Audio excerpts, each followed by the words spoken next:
ગુનો આચર્યો હતો અને શું મોડસ હતો?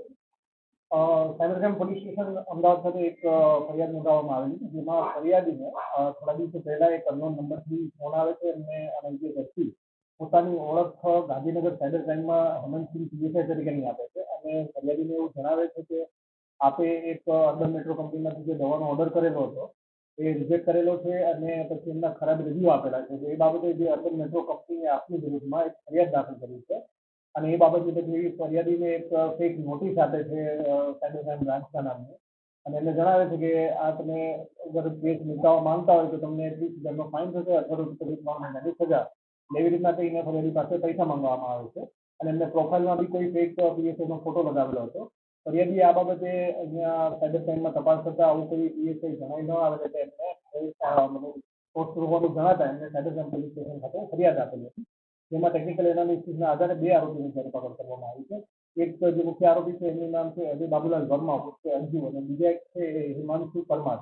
આ બંને આરોપીઓની ધરપકડ કરી છે. અજય વર્મા છે એ મૂળ યુપીના છે અને હાલમાં અહીંયા અમદાવાદ સ્થાયી થયેલા છે.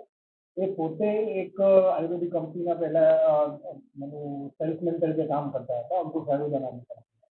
અને એ કરતા એમને જ્યારે આની સેલિંગ કરવા માટે કોઈ વ્યક્તિને ફોન કરેલો એટલે એમને ધ્યાને આવ્યું કે વ્યક્તિએ એવું જણાવેલું કે અમને આવી રીતના કોઈ અન્ય વ્યક્તિએ પહેલા આવી રીતના ઠગાઈ કરેલી છે, અમારી સાથે ખોટી નોટિસ મળી.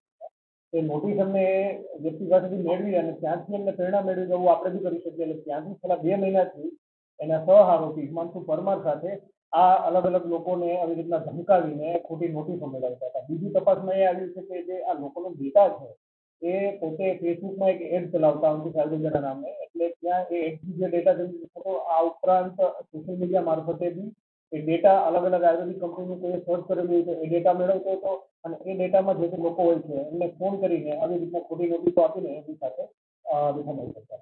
કેટલા લોકો અત્યાર સુધીમાં ભોગ બન્યા હશે? કેટલી રકમ હતી? અત્યાર સુધીમાં અમારી એમના મોબાઈલમાંથી અમને 20 નોટિસો મળી આવેલી છે જે ખોટા અલગ અલગ લોકોનો અને 25 નોટિસ એવી છે જે એમને ડિલીટ કરેલી હતી અને એને કબૂલ્યું છે કે અત્યાર સુધી 40 થી 45 જણા લોકો જોડે એપ્રોક્સિમેટલી 5 લાખનું આવી રીતના ઠગાઈ કરેલી છે.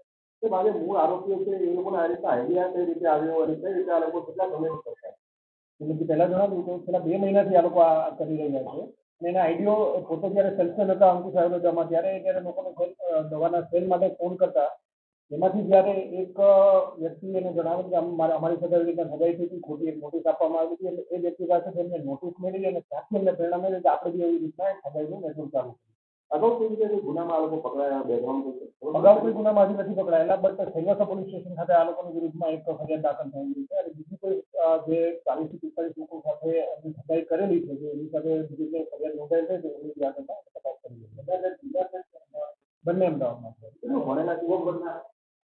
ભોગ બનનારા ગુજરાત અને બીજા સ્ટેટના બી છે અને જે બંને આરોપીઓ છે અંડર ગ્રેજ્યુએટ છે, બંને 12 કોમર્સ સુધીનો અભ્યાસ કરેલો છે.